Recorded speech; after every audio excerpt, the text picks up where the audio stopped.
நீங்கள் பாபாவை பார்க்க வரும்போது ஓர் உண்மையை உணர வேண்டும். உங்களை இந்த ஜென்மத்தைச் சார்ந்தவராக பாபா பார்க்க மாட்டார்.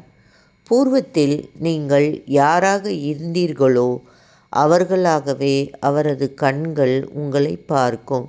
அந்த நினைவு அவருக்கு வந்ததும் உமக்கும் பாபாவுக்கும் இடையேயுள்ள தொடர்பு, நட்பு மற்றும் உங்கள் வாழ்வியல் அனைத்தும் நினைவு வர அவர் உங்களை விசாரிப்பார். ஜென்மம் ஜென்மமாய் அவர் உங்களை தொடர்கிறவர், அறிந்து வைத்திருக்கிறவர் என்பதற்கான சான்றுகள் பல சத்சரியத்தில் உள்ளன.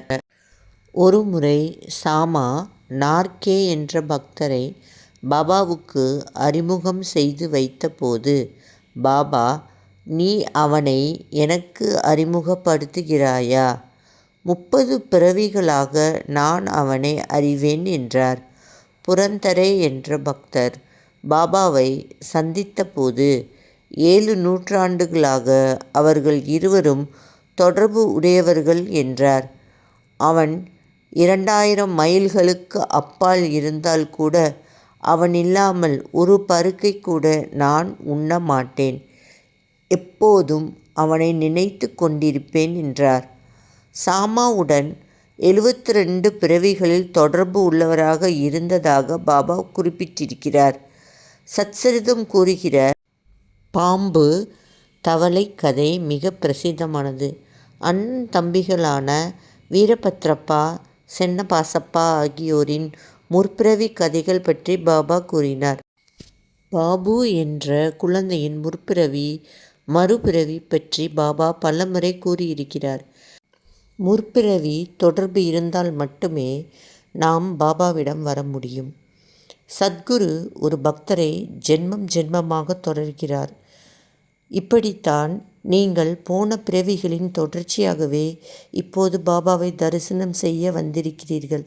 அவர் ஏற்கனவே உங்களுக்கு செய்ய காத்திருந்ததை இப்போது செய்து விடுவார். நீங்கள் செய்ய வேண்டியதெல்லாம் கடந்த பிறவியில் அவரது தொடர்பை தவற விட்டுவிட்டீர்கள். அதை இப்போது புதுப்பித்து கொள்ள வேண்டும். இனி அவரை விடவே கூடாது என்ற வைராக்கியம் உங்கள் மனதில் தோன்ற வேண்டும். சத்குருவே ஒருவரின் வாழ்க்கை மேம்பாட்டுக்கு அருள் வழங்குபவர். ஆகவே பாபாவை தரிசிக்க வரும்போது, பாபா, பூர்வ ஜென்ம தொடர்பை புதுப்பித்து கொள்ள வந்திருக்கிறேன். இந்த ஜென்மத்திலாவது தங்களை பிரியாதிருக்கும் வரத்தை அருள் வேண்டும் என்று கேளுங்கள். பாபா உங்களுக்கு கண்டிப்பாக அருள் புரிவார். அவரிடம் இந்த நேரத்திற்கு தேவையான அனைத்தையும் கேட்டு வேண்டிக் கொள்ளுங்கள். உங்கள் பிரார்த்தனை வெகு விரைவில் நிறைவேறும். ஸ்ரீ சாயை பணிக. அனைவருக்கும் சாந்தி நிலவட்டும்.